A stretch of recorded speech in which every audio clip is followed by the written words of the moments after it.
Nah, itulah harapan kita sekarang. Mari kita semuanya, khususnya generasi muda nih, seperti Mbak Lulu ya, supaya menjadikan masjid ini sebagai sentra kegiatan.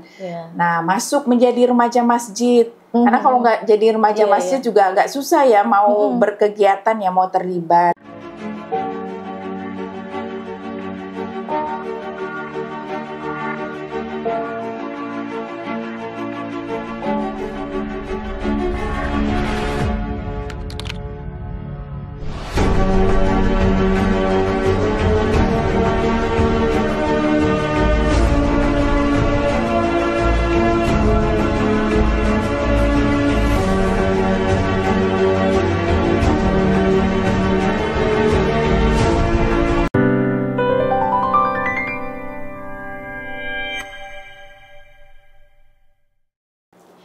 Assalamualaikum warahmatullahi wabarakatuh.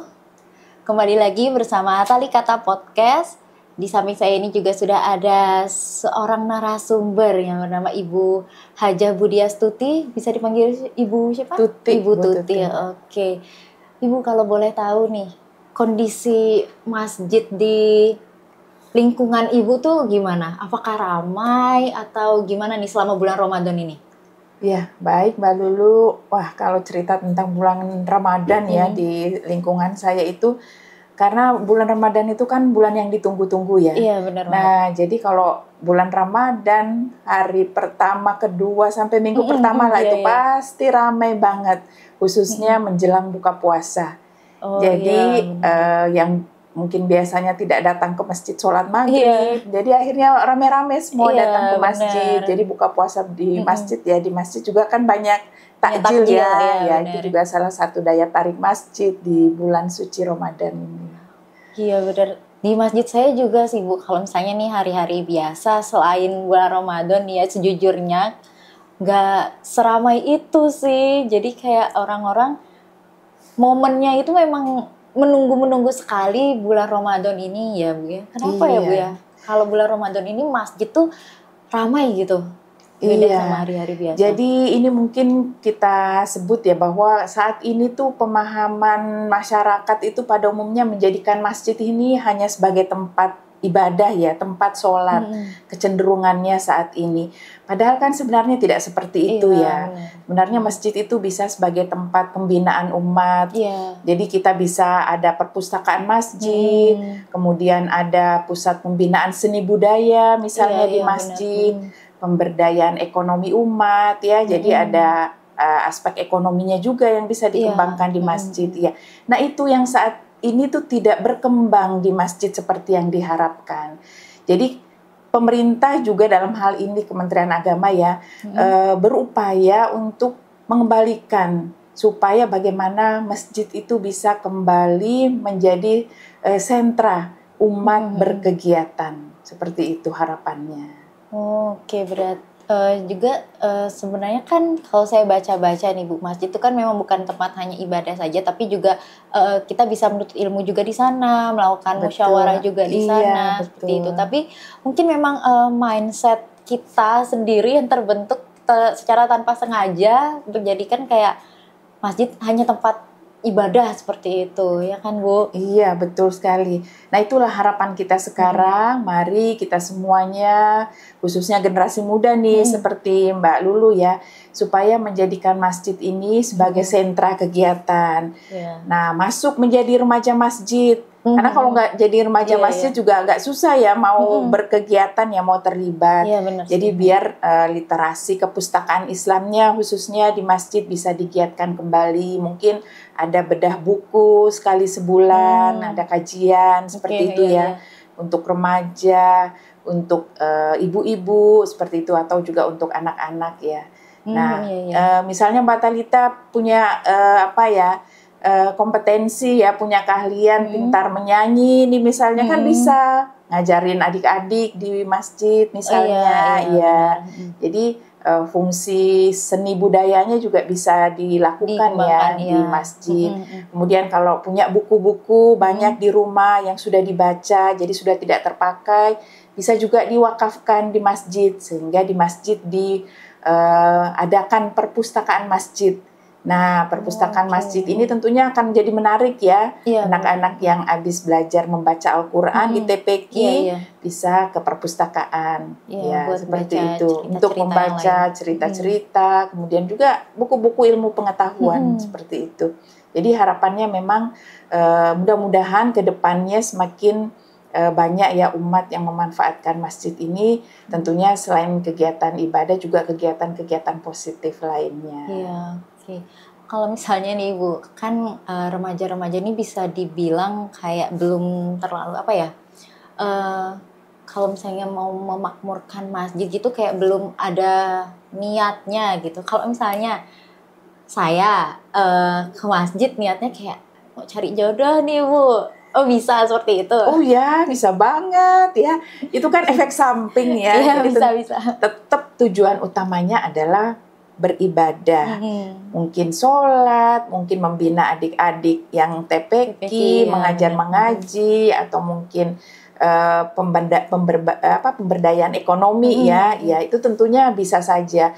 Karena semakin banyak kita bergaul, tentunya kan semakin banyak teman ya. Nah, tidak ada salahnya kalau kita adik-adik ini malah bertemu jodoh di masjid, Masya Allah malah tentunya bagus ya. Sangat bagus ya. Nah, jodohnya bisa dibilang kayak sama-sama ahli masjid juga. Ya, gitu. sama-sama ahli masjid, ahli ibadah. Iya. Karena kita tahu bahwa ini juga disebutkan ya di dalam Al-Qur'an, di dalam surah At-Taubah, surah yang ke-9 ayat 18 bahwa sesungguhnya yang memakmurkan masjid itu hanyalah orang-orang yang beriman kepada Allah Subhanahu wa taala, beriman kepada hari kemudian, mendirikan sholat, menunaikan zakat, dan tidak takut kepada siapapun kecuali Allah Subhanahu wa taala. Nah, mudah-mudahan mereka ini menjadi golongan yang mendapatkan petunjuk. Jadi mari adik-adik semua, remaja-remaja, Mbak Lulu, teman-temannya, mari datang ke masjid, jangan hanya di bulan suci Ramadan, tetapi di bulan-bulan lainnya untuk memakmurkan masjid kita. Oke, Ibu, kalau misalnya nih, kan kita dalam kondisi Ramadan nih ya, kadang Ibu berbukanya dengan yang manis-manis kan ya Bu ya, kita biasanya seperti itu.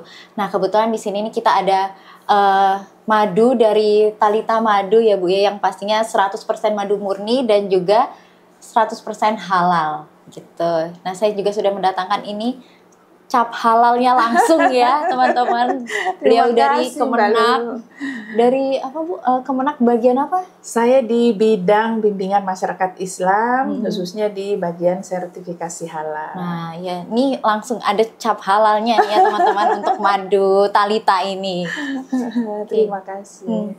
Kalau misalnya nih Bu, kenapa ya selama Ramadan ini orang-orang tuh kayak pada semangat gitu ke masjid, sementara kalau misalnya di bulan-bulan lain selain Ramadan itu bisa dibilang masjid tuh kayak sepi, adem, anyep gitu, bisa dibilang. Iya, mungkin ini fenomena ya, kalau di bulan Ramadan seperti kita terpanggil ya. Padahal seharusnya kan jangan di bulan Ramadan aja ya, tetapi di setiap bulannya ya. Di masjid juga saat ini sudah ada namanya program Masjid Ramah. Jadi misalnya ada program masjid ramah anak dan perempuan. Nah, kalau masjidnya memprioritaskan ramah anak dan perempuan, misalnya akan disiapin fasilitas untuk anak-anak. Jadi ada tempat bermain anak-anak, tempat wudhu untuk anak, kemudian buku-buku, kalau ada perpustakaannya ada buku-buku bacaan untuk anak-anak, seperti itu. Jadi anak-anak tuh bersemangat datang ke masjid ya, bukan di saat bulan suci Ramadan saja. Kemudian ada juga namanya masjid yang ramah musafir. Jadi orang yang misalnya sedang dalam perjalanan, kemudian melihat ada masjid, mampir di masjid, masjid sudah menyiapkan minimal air putih, mungkin juga ada kopi, seperti itu ya. Kemudian kalau mau istirahat, ada beberapa masjid ramah musafir itu juga sudah menyiapkan semacam tempat istirahat seadanya, seperti itu. Nah, program yang lain itu masjid ramah lingkungan. Jadi di mana masjid itu mengusahakan bahwa semua aktivitas di masjid itu harus ramah lingkungan, menyiapkan tempat sampahnya, kemudian menyiapkan peringatan-peringatan ya supaya menghemat air, menghemat listrik, ya. Nah, sebenarnya ini kita perlukan juga peran kontribusi tentunya dari masyarakat ya, dari jamaah ya, supaya bisa berkontribusi juga mewujudkan masjid ramah ini di masjid minimal di lingkungannya masing-masing. Oke, kalau misalnya masjid ramah musafir, mungkin saya pernah dengar ya Bu, pernah baca juga berita-berita. Tapi saya baru tahu nih Bu, ada masjid ramah anak gitu. Di mana ya Bu, kalau boleh tahu? Di Bali ini ya. Jadi tahun 2024 kemarin ya, masjid kita di Kabupaten Gianyar, namanya Masjid Al-A'la, Kabupaten Gianyar, itu juara 3 tingkat nasional sebagai masjid ramah anak dan perempuan. Oh, berarti memang sudah ada ada program masjid ramah anak ini dan memang dilombakan seperti itu. Iya, betul. Jadi untuk memotivasi masjid-masjid kita supaya ada nanti upaya saling meniru ya, meniru dalam hal positif. Nah, adalah kategori-kategori yang dilombakan ini seperti masjid ramah anak dan perempuan, masjid ramah lingkungan, dan alhamdulillahnya yaitu tadi Masjid Al-A'la juara 1 di Provinsi Bali sebagai masjid ramah anak dan perempuan, mewakili Provinsi Bali tingkat nasional itu meraih juara 3. Alhamdulillah. Kalau di Bali sendiri selain Masjid Al-A'la tadi ya Bu ya, itu yang masjid ramah anak lagi di mana ya Bu? Ya, jadi kemarin waktu kita melombakan masjid ramah ini, sebenarnya semua masjid sudah mengupayakan ya. Jadi rata-rata masjid sudah mengupayakan, misalnya minimal menyiapkan ruku untuk anak-anak, kemudian menyiapkan tempat wudhu untuk anak-anak, itu sudah bisa dikategorikan sebagai masjid ramah anak seperti itu. Atau misalnya ramah anak dan perempuan ya kategorinya, mungkin di kepengurusan masjidnya sudah melibatkan misalnya 10% sampai 20% ibu-ibu di remaja masjidnya, di pengurus remaja masjidnya, iya. Jadi hampir sebagian masjid itu sudah melakukan hal tersebut. Nah, cuman ketika dilombakan, tentunya kita melihat yang sudah paling tinggi, paling bagus, paling tinggi persentase penerapan masing-masing kategori tersebut. Berarti kalau misalnya masjid ramah anak dan perempuan ini biasanya kategorinya tuh seperti yang kayak menyediakan ruku buat size anak-anak seperti itu. Terus tempat wudhu untuk anak-anak. Berarti tempat permainan anak-anak juga, Mbak.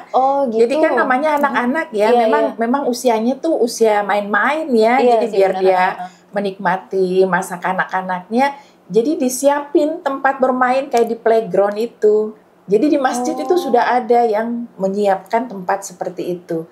Sehingga ketika anak-anak datang, tujuan pertamanya tentunya belajar, tetapi ya pada saat mereka mau istirahat, mereka bermain beberapa waktu.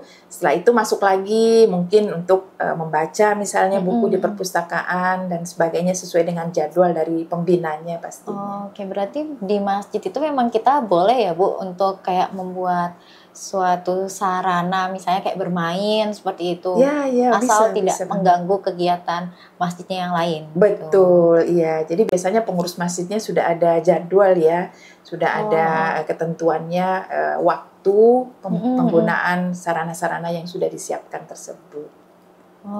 Kalau dari pembahasan tadi nih bisa saya simpulkan bahwa yang memakmurkan masjid itu tidak hanya pengurus saja, tetapi juga dari kita ya, agar masjid itu semakin makmur, semakin maju, dan juga semakin banyak yang datang untuk melakukan kegiatan positif yang ada di masjid seperti itu ya Bu ya. Dan juga masjid kan juga merupakan tempat kita mendekatkan diri kepada Allah Subhanahu Wa Taala gitu. Nah, mulai dari hal-hal kecil mungkin kayak kita rajin sholat 5 waktu di masjid, terus juga anak-anak tuh kan juga biasanya pada main gitu ke masjid, jadi kayak kita menyediakan sarana mereka untuk bermain ya Bu ya. Supaya kerasan ya, supaya betah ya berlama-lama di masjid. Kalau di masa kanak-kanaknya sudah terbiasa, kita harapkan ya mudah-mudahan sampai dewasa anak-anak itu betah berada di masjid. Oke, iya baik. Oke, sekian dari Tali Kata Podcast. Semoga topik kita hari ini yaitu menjaga dan memakmurkan masjid bisa diterima ilmunya bagi para pendengar semua. Sampai jumpa di episode selanjutnya. Wassalamualaikum warahmatullahi wabarakatuh. Waalaikumsalam warahmatullahi wabarakatuh.